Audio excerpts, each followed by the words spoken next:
Over to another of today's live moments. Vasu Gowden is the Executive Director of the African Centre for the Constructive Resolution of Disputes Accord, which he founded back in 1992. He's a lawyer, mediator, and an experienced conflict manager, practitioner, and trainer. But Vasu, we put you outside and it's just started to rain. I'm sorry. It held out all this time, and then 2 minutes ago it started to rain, and we have to protect the computer. But it's great, Laura, to be here. Thank you for being with us. Right, Vasu, so where are you today, and what's the significance of the location that you're in, even though it's raining?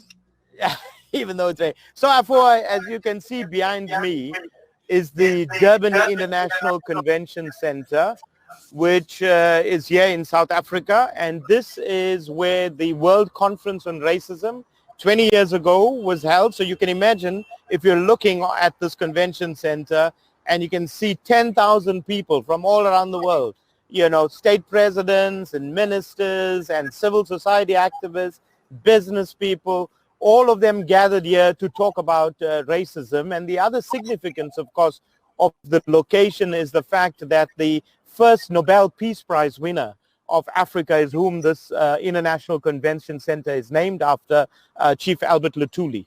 So this is the significance of the venue that we're at. Such a significant place to be at the moment. I want to talk about today. It's a significant day. Why is this day so important to you, Vasu? Well, firstly, you know, it is the International Day for the elimination of racial discrimination, but also it is Human Rights Day in South Africa, and it's a very significant day for us in South Africa because on this particular day in 1960, 69 people were killed by the then apartheid regime whilst they were protesting against apartheid and protesting against the past laws. And the past laws were laws that compelled people in the country, black people in the country, to carry passbooks, which were a kind of passport that you needed to move around in your own country, the country you were born in. So this was what people were protesting against, and 69 people were killed. And so in the new dispensation, in the new Mandela regime, as we would put it, we now observe this as Human Rights Day in South Africa. So this is a very significant day for us in South Africa. Right. So what role can individuals play in the creation of a more diverse, inclusive, equal and just world, and also from a South African perspective as well? Well, Afua, that's a mouthful there, but let me say that it's a very, very simple matter. I mean, states have to take their responsibility. So the Durban Declaration that was adopted here against racism, against all forms of discrimination, against xenophobia. This is the responsibility of states all across the world. They have to pass legislation. They have to put in place activities to educate people about racial discrimination and how to eliminate racial discrimination. But then it cannot be done by states alone.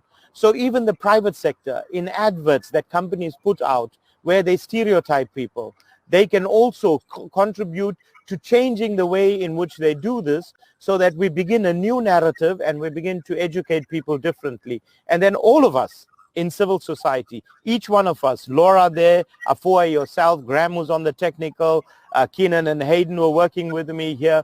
All of us have to take individual responsibility to making sure that firstly we educate ourselves and secondly we educate others, and we do this not just in speech but by our actions also, because it's our actions that are actually at the end of the day going to change this paradigm of racism that is so rife across the world and has become so stark in the last year, not particularly in the United States, but also across Europe.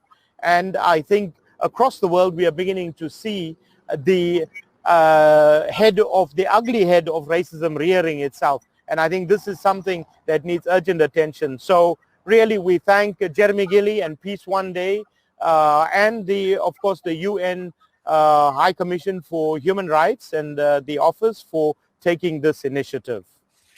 Thank you so much, Vasu. And you're speaking so much sense there. You know, all of us have a responsibility on an individual level as well. The wonderful Vasu Gowden there, and I hope he gets dry soon.